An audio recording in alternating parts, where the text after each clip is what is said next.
എൻ്റെ ഉമ്മ ഉണ്ടാക്കാറുള്ള ഒരു സ്പെഷ്യൽ വെജിറ്റബിൾ ബിരിയാണിയുടെ റെസിപ്പിയാണ് ഇന്ന് ഞാൻ കാണിക്കുന്നത്. ഇതിൽ സോയാ ചങ്ക്സും ചേനയും ഒക്കെ ചേർക്കുന്നതുകൊണ്ട് തന്നെ സാധാരണ വെജിറ്റബിൾ ബിരിയാണിയേക്കാളും വളരെ വ്യത്യസ്തമാണ്, വളരെ ടേസ്റ്റിയുമാണ്. ഇതെങ്ങനെയാണ് ഉണ്ടാക്കുന്നതെന്ന് നോക്കാം. നമുക്ക് ആദ്യം തന്നെ ഇതിനു വേണ്ടി ഇഞ്ചി, വെളുത്തുള്ളി, പച്ചമുളക് പേസ്റ്റ് ഉണ്ടാക്കാം. അതിനുവേണ്ടി 2 ബൾബ് വെളുത്തുള്ളി, ചെറിയ കഷ്ണം ഇഞ്ചി, 6 പച്ചമുളക് ഇത്രയാണ് എടുത്തിട്ടുള്ളത്. പച്ചമുളക് 6 വലുതാണ് എടുത്തിട്ടുള്ളത്. ഇതെല്ലാം കൂടെ ഒരു മിക്സിയുടെ ജാറിലിട്ട് നന്നായിട്ടൊന്ന് ചതച്ചെടുക്കാം. ഇത് നന്നായിട്ട് ചതച്ചെടുത്തിട്ടുണ്ട്. നമുക്കിതിവിടെ അടച്ചു വെക്കാം. നമുക്കിനി ചേന വേവിച്ചെടുക്കണം. ഞാനിവിടെ 2 കപ്പ് കട്ട് ചെയ്ത ചേനയാണ് എടുത്തിട്ടുള്ളത്.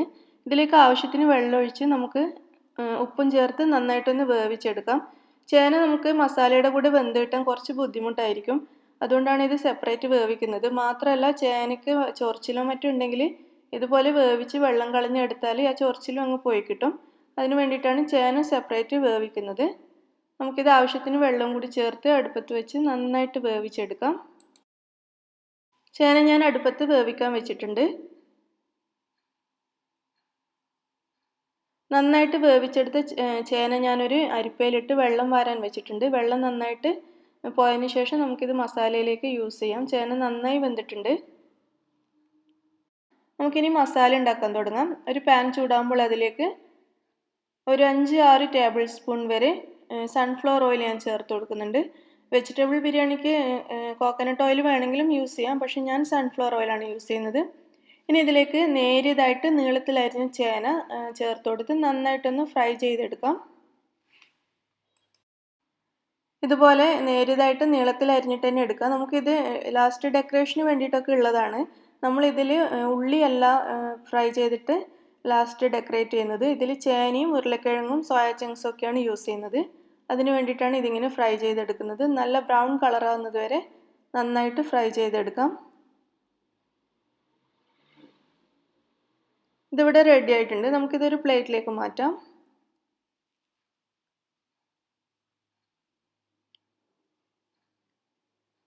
ഇനി നമുക്ക് ഉരുളക്കിഴങ്ങ് ഫ്രൈ ചെയ്തെടുക്കാം. അതും നേരിയതായിട്ട് അല്പം നീളത്തിൽ അരിഞ്ഞിട്ടാണ് ഫ്രൈ ചെയ്യേണ്ടത്.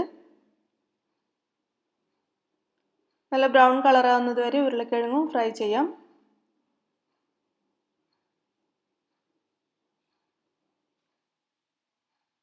ഉരുളക്കിഴങ്ങും ഇവിടെ റെഡി ആയിട്ടുണ്ട്. ഇത് നമുക്ക് പ്ലേറ്റിലേക്ക് മാറ്റാം. ചേന ചേർത്ത പ്ലേറ്റിൻ്റെ ഒരു സൈഡിലായിട്ട് നമുക്ക് ഉരുളക്കിഴങ്ങും ഇട്ട് കൊടുക്കാം. ഇനി നമുക്ക് ഇതിലേക്ക് ഫ്രൈ ചെയ്യേണ്ടത് സോയ ചങ്ക്സ് ആണ്. ഇത് ഞാൻ അരമണിക്കൂർ വെള്ളത്തിലിട്ട് വെച്ചതിന് ശേഷം 5-6 തവണ നന്നായിട്ട് കഴുകിയെടുത്ത് വെള്ളം പിഴിഞ്ഞെടുത്ത സോയ ചങ്ക്സ് ആണ്.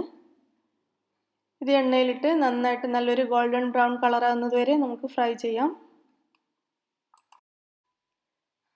സോയ ചങ്ക്സ് ഫ്രൈ ചെയ്യുന്ന സമയത്ത് അല്പം എണ്ണ കുടിക്കും. മറ്റു ചേനയും ഉരുളക്കിഴങ്ങും ഒന്നും ഫ്രൈ ചെയ്ത പോലെയല്ല, അല്പം ഓയിൽ വലിച്ചെടുക്കും.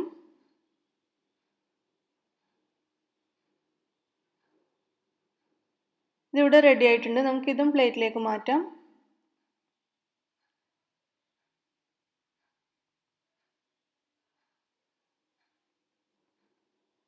ഇനി പാനിലേക്ക് നമുക്ക് 3 ടേബിൾ സ്പൂൺ വരെ ഗീ ചേർക്കാം. അതായത് പശുവിൻ നെയ്യാണ് ഞാൻ ചേർക്കുന്നത്.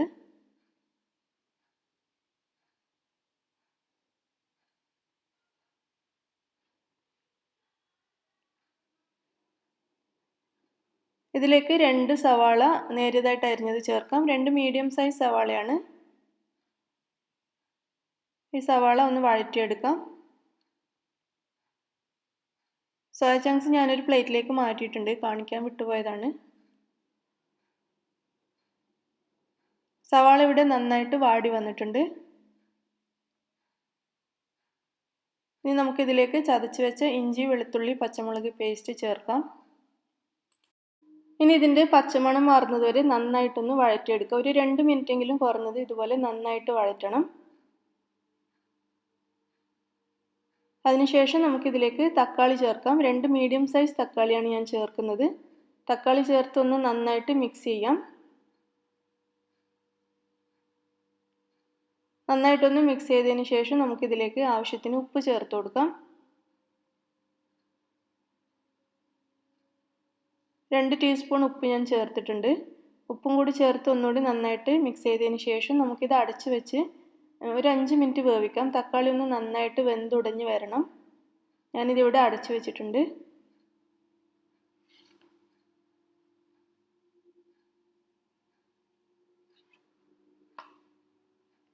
അഞ്ച് മിനിറ്റിന് ശേഷം ഞാനിത് തുറന്ന് നോക്കിയിട്ടുണ്ട്. തക്കാളി നന്നായിട്ട് വെന്തിട്ടുണ്ട്. നമുക്കിത് ഒന്നുകൂടി നന്നായിട്ടൊന്ന് ഉടച്ചു കൊടുക്കാം.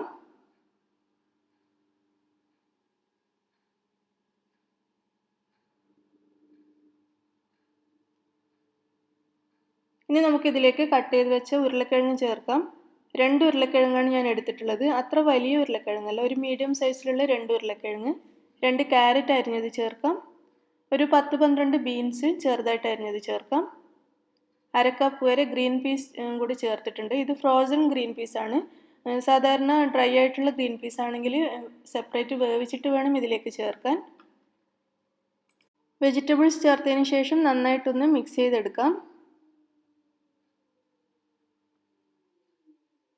ഇനി നമുക്കിതിലേക്ക് 1/2 ടീസ്പൂൺ മഞ്ഞൾപ്പൊടിയും 2 ടീസ്പൂൺ ഗരം മസാല പൊടിയും ചേർക്കാം. പൊടികൾ ചേർത്ത് ഒന്നുകൂടി വഴറ്റിയെടുക്കുക.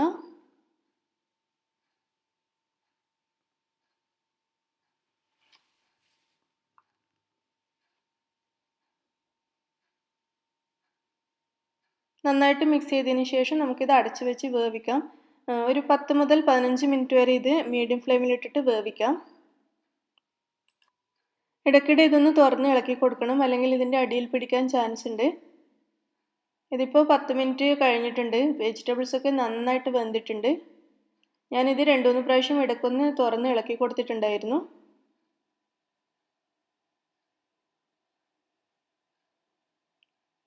ഇനി നമുക്കിതിലേക്ക് വേവിച്ച് വെച്ച ചേന ചേർക്കാം. ചേന ചേർത്ത് നന്നായിട്ട് ഇതിൻ്റെ കൂടെ യോജിപ്പിച്ചെടുക്കുക.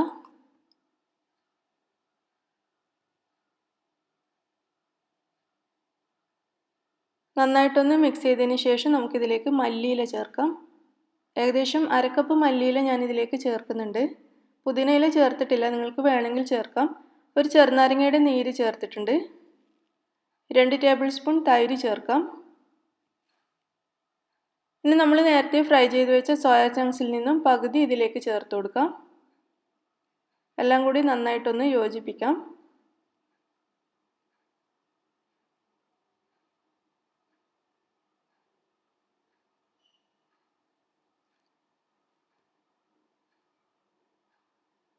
ഒരു 5 മിനിറ്റ് വരെ ഇതുപോലെ നന്നായിട്ടൊന്ന് വഴറ്റിയെടുക്കുക. തൈരും ചെറുനാരങ്ങ നീരും ഒക്കെ ചേർത്തതിന് ശേഷം ഒരു 5 മിനിറ്റെങ്കിലും കുറഞ്ഞത് നന്നായിട്ട് വഴറ്റിയതിന് ശേഷം നമുക്കിതിവിടെ അടച്ചു വെച്ച് അടുപ്പത്തുനിന്ന് മാറ്റാം. മസാല ഇവിടെ റെഡി ആയി കഴിഞ്ഞു.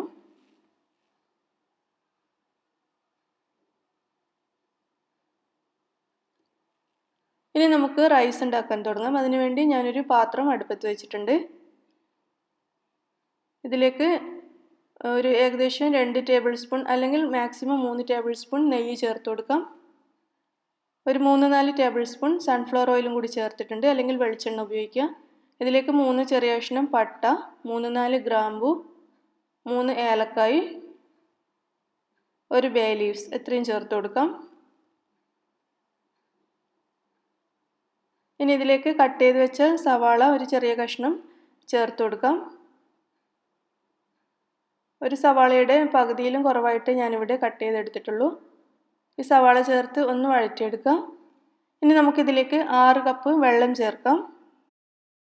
ഞാനിവിടെ 4 കപ്പ് റൈസാണ് ചോറുണ്ടാക്കുന്നത്, അതുകൊണ്ടാണ് 6 കപ്പ് വെള്ളം ചേർത്തത്. 240 ml ഈ കപ്പിലാണ് ഞാൻ വെള്ളവും റൈസും ഒക്കെ എടുക്കുന്നത്. നമുക്ക് ഈ വെള്ളം തിളക്കാൻ വേണ്ടി ഇവിടെ അടച്ചു വെക്കാം. ആ സമയം കൊണ്ട് നമുക്ക് അരി കഴുകിയെടുക്കാം. ഞാനിവിടെ 4 കപ്പ് ജീരകശാല അരിയാണ് എടുത്തിട്ടുള്ളത്. ബസ്മതി അരി വേണമെങ്കിലും എടുക്കാം, പക്ഷെ ഒന്നുകൂടി ടേസ്റ്റ് ജീരകശാല അരിയാണ്.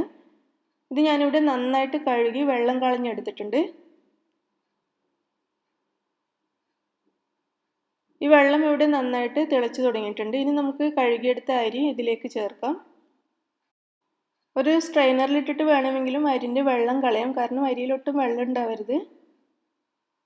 ഇനി നമുക്കിതിലേക്ക് ആവശ്യത്തിന് ഉപ്പ് ചേർത്ത് കൊടുക്കാം. എന്നിട്ട് എല്ലാം കൂടി നന്നായിട്ടൊന്ന് യോജിപ്പിക്കുക.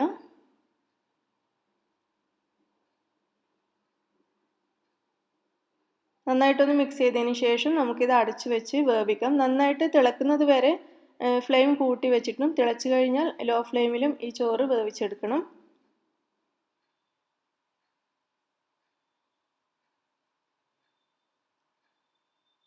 ഏകദേശം 10 മിനിറ്റ് സമയം മാത്രമേ വേണ്ടി വരുള്ളൂ ഈ ഗീ റൈസ് റെഡിയാകാൻ വേണ്ടിയിട്ട്. 10 മിനിറ്റിന് ശേഷം ഞാനിത് തുറന്ന് നോക്കുകയാണ്. ചോറ് ഇവിടെ നന്നായിട്ട് വെന്തിട്ടുണ്ട്. ഞാൻ നേരത്തെ പറഞ്ഞതുപോലെ ചോറിൻ്റെ വെള്ളം തിളച്ച് കഴിഞ്ഞാൽ ഇതിൻ്റെ ഫ്ലെയിം കുറച്ച് കൊടുക്കണം. നമുക്കിത് അടുപ്പത്തുനിന്ന് മാറ്റാം. ഇനി നമുക്ക് വെജിറ്റബിൾ ബിരിയാണി ദം ഇടാം. അതിനുവേണ്ടി നമുക്ക് ഈ ചോറ് വേറൊരു ബൗളിലേക്ക് ആദ്യം മാറ്റാം. വേറൊരു പാത്രത്തിലാണ് ദം ഇടുന്നെങ്കിൽ ഇങ്ങനെ ചെയ്യേണ്ട ആവശ്യമില്ല. ഞാനിപ്പോൾ നെയ്ച്ചോറുണ്ടാക്കിയ ഈ പാത്രത്തിൽ തന്നെയാണ് ബിരിയാണി ദം ഇടുന്നത്. അതുകൊണ്ടാണ് വേറൊരു പാത്രത്തിലേക്ക് ചോറ് മാറ്റുന്നത്. മുഴുവൻ ചോറും ഞാൻ മറ്റൊരു ബൗളിലേക്ക് മാറ്റിയിട്ടുണ്ട്. ഇനി നമുക്ക് ഈ പാത്രത്തിലേക്ക് നമ്മൾ ഉണ്ടാക്കി വെച്ച മസാലയുടെ പകുതി ചേർത്ത് കൊടുക്കാം. എല്ലാ ഭാഗത്തും ഒരുപോലെ നിരത്തി കൊടുക്കുക. അതിനുശേഷം ഉണ്ടാക്കി വെച്ച ചോറിൽ നിന്നും പകുതി ഇതിൻ്റെ മുകളിലേക്ക് ഇട്ട് കൊടുക്കാം.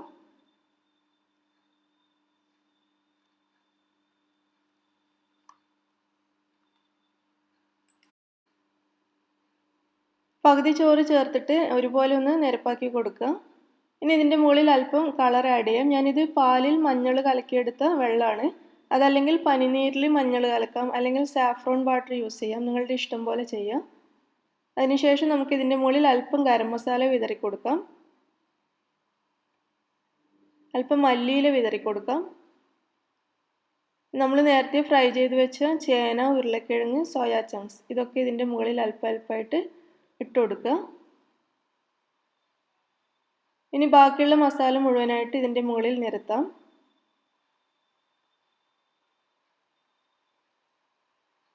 അതുപോലെ ബാക്കിയുള്ള ചോറും മുഴുവനായിട്ട് ഇതിൻ്റെ മുകളിലേക്ക് ഇട്ട് കൊടുക്കാം.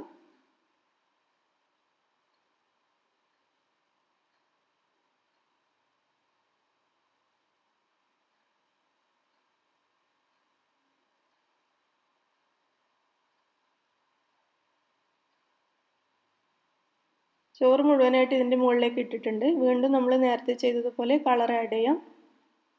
ഞാനിത് ഒരു 3-4 ടേബിൾ സ്പൂൺ വരെ മാത്രമേ പാലും മഞ്ഞൾപ്പൊടിയും എടുത്തിട്ടുള്ളൂ കേട്ടോ. ഒരു 1/2 ടീസ്പൂൺ വരെ മഞ്ഞൾപ്പൊടിയും ഒരു 4 ടേബിൾ സ്പൂൺ പാലും. വീണ്ടും ഗരം മസാല ആഡ് ചെയ്യാം. മല്ലിയില ചേർക്കാം.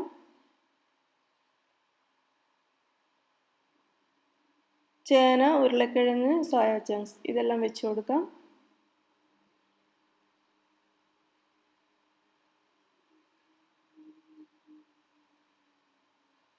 മുഴുവനായിട്ട് ഇതിലേക്ക് വെക്കണ്ട. നമ്മൾ ചോറ് വിളമ്പുന്ന സമയത്ത് നമുക്ക് അതിൻ്റെ മുകളിൽ വെക്കാൻ വേണ്ടി കുറച്ച് ബാക്കി വെക്കണം. ഇനി ഇത് അടച്ചു വെച്ച് നമുക്ക് ദം ചെയ്യാം. ലോ ഫ്ലെയിമിൽ വെച്ചിട്ട് മാക്സിമം 10 മിനിറ്റ് മാത്രം ദം ചെയ്തെടുത്താൽ മതി. വളരെ ചെറിയ ഫ്ലെയിമിലാണ് ഇത് വെക്കേണ്ടത്, അല്ലെങ്കിൽ അടിഭാഗം കരിഞ്ഞു പോകും. മാക്സിമം ഒരു 10 മിനിറ്റ് മാത്രം വെച്ചാൽ മതി.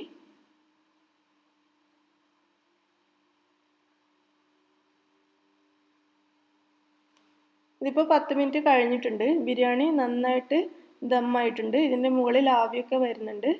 നമുക്കിത് അടുപ്പത്തുനിന്ന് മാറ്റാം. ഇനി നമുക്ക് ഈ ബിരിയാണി ഒരു പ്ലേറ്റിലേക്ക് വിളമ്പാം.